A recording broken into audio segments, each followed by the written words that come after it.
Hi hello എല്ലാവർക്കും നമസ്കാരം. സുഖമാണോ എല്ലാവർക്കും? അപ്പോൾ ഞാൻ കഴിഞ്ഞ ഒരാഴ്ച കൊണ്ടൊരു തീരുമാനം എടുത്തു. അപ്പോൾ അതിൻ്റെ പുറകെ പോയിക്കൊണ്ടിരിക്കുകയാണ് കേട്ടോ. നല്ല ടെൻഷനുണ്ട്. ഒരു തീരുമാനം ഒറ്റയ്ക്കെടുത്തതിൻ്റെ ഒരു എന്താ പറയുക, ആ ഒരു വിറയൽ നന്നായിട്ടുണ്ട്. ഒത്തിരി ക്വസ്റ്റ്യൻസ് ഞാൻ എന്നോട് തന്നെ ചോദിക്കുകയാണ് കേട്ടോ. ഇതെന്നെക്കൊണ്ട് പറ്റുമോ, ചെയ്തെടുക്കാൻ പറ്റുന്ന കാര്യമാണോ എടുത്തത്, അല്ലെങ്കിൽ ഇതൊരു ബാധ്യതയായി തീരുമോ, അങ്ങനെയുള്ള ഒത്തിരി ക്വസ്റ്റ്യൻസ് ഞാൻ എന്നോട് തന്നെ ഇങ്ങനെ ചോദിച്ചുകൊണ്ടിരിക്കുകയാണ്. അവസാനം ഞാൻ എന്നോട് തന്നെ പറഞ്ഞു, അതല്ല, ഇനിയിപ്പോൾ ശരിയാണെങ്കിലും തെറ്റാണെങ്കിലും ഞാൻ എന്നെ തന്നെ പറഞ്ഞ് ബോധിപ്പിച്ചാൽ മതിയല്ലോ എന്നുള്ളൊരു ഉറപ്പിൻ്റെ പുറത്ത് എനിക്ക് എൻ്റെ ഉറപ്പൊക്കെ കൊടുത്ത് അങ്ങനെ പോവാണ് കേട്ടോ. അങ്ങനെ ഞാനിതാ കോഴിക്കോടെത്തി. അവിടെ നിന്നൊരു ബിരിയാണി വാങ്ങിക്കഴിച്ചു. പാരഗണിലാണ് കേട്ടോ കയറിയത്. നല്ല ബിരിയാണി ആയിരുന്നു. അങ്ങനെ കറക്റ്റ് ടൈം ആയപ്പോഴേക്കും ട്രെയിൻ വന്നിട്ടുണ്ടായിരുന്നു.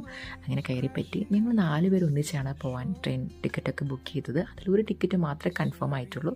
ബാക്കി 3 എണ്ണവും ക്യാൻസലായിട്ടോ. അപ്പോൾ അതിൻ്റെ ഒരു നല്ല ടെൻഷനും വെപ്രാളമൊക്കെ ഞങ്ങൾക്ക് ഉണ്ടായിരുന്നു. ഞങ്ങൾ ഈ 4 പേരും ആദ്യമായിട്ടാണ് കാണുന്നത്. പക്ഷേ കണ്ടു കഴിഞ്ഞപ്പോൾ ഓക്കെ കേട്ടോ. അങ്ങനെ ഞങ്ങൾ കൊണ്ടുവന്ന ഫുഡൊക്കെ ഷെയർ ചെയ്ത് കഴിച്ചു. ട്രെയിനിൽ ഇരുന്നും കിടന്നും എങ്ങനെയാണ് അത്രയ്ക്കും ബുദ്ധിമുട്ടിയിട്ടാണ് നേരം വെളുത്തുനിന്ന് അവിടെ എത്താൻ കാത്തുക്കായിരുന്നു. അങ്ങനെ എത്തിക്കഴിഞ്ഞപ്പം ആ ടെൻഷനൊക്കെ അങ്ങ് പോയിട്ടോ. റെയിൽവേ സ്റ്റേഷനിൽ കണ്ട ആ ഒരു തിരക്കിനിടയിൽ ഞാൻ അതിലൊരാളായി മാറിയ പോലെയൊക്കെ എനിക്ക് ഫീൽ ചെയ്തു കേട്ടോ.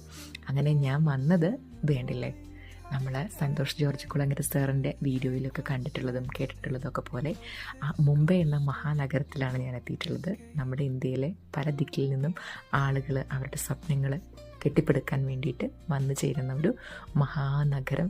അപ്പം ആ ഒരു തിരക്കിനിടയിൽ ഞാനിങ്ങനെ എന്താ പറയുക, ഒരു ഭയങ്കര ഒരു എക്സൈറ്റ്മെൻറ്റ് പെട്ടെന്ന് അങ്ങ് കയറി വന്ന പോലെ കേട്ടോ.